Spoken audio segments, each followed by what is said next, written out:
Is the door to Iron Man totally closed? Because I don't believe it is. Oh.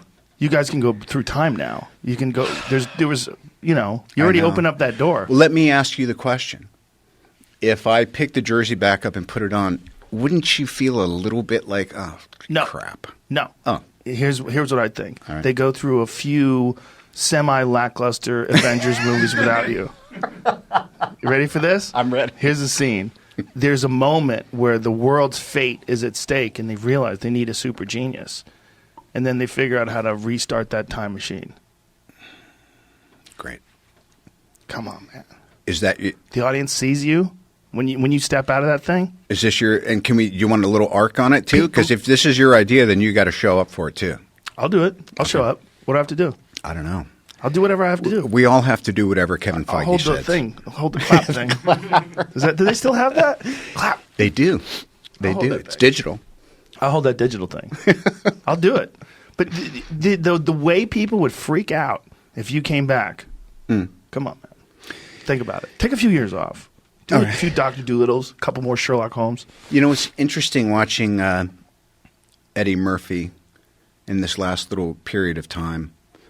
And I was talking to Colin Jost last night, who got to sit next to him at the Golden Globes and who was there and, on the show and writing for him, with him, when he hosted recently. And I go, it's just incredible. Our culture never encourages taking a break, never encourages saying, don't chase that thing because you've got it in your hands. And I love the idea that if you're good at what you do, then it's not about time. It's about,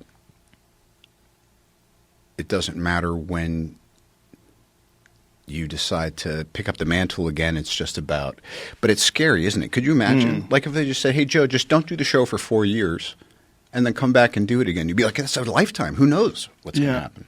Well, with Eddie, what's interesting is he was arguably the greatest of his era and just stopped.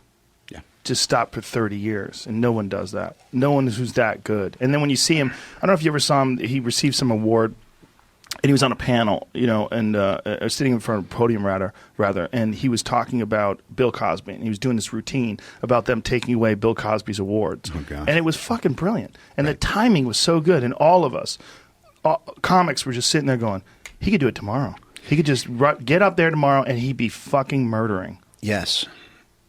But it would be different. It'd be different. He's a different human. Yeah. This is one of the more interesting things about it. It's him talking about some of the more homophobic stuff that he did in the past. Now it makes him cringe, and he just can't believe he was that person. But he was, when he did Delirious, I think he was like 22 or something crazy like that, which is just bonkers that he was that good. Anyway, I've been thinking about him lately in relation to a bunch of things, but also just that, particularly nowadays, giving yourself permission to not have to jump because, strike the iron's hot, all that stuff. Yes. And maybe it's just as a bit of an anxiety to the times, which I remember too, speaking of past generations. I remember growing up, 1974, Nixon's black and white TV getting impeached. My dad and his buddies are whooping it up, but they're still pissed. And I'm going like, wow, it's not worse or better. It's different, but now it's on us. Yeah. So there's a bit of an urgency. And that whole thing of just being able to say, so to answer your question, to me, starting up again is off the table. I feel I've done all I could with that character.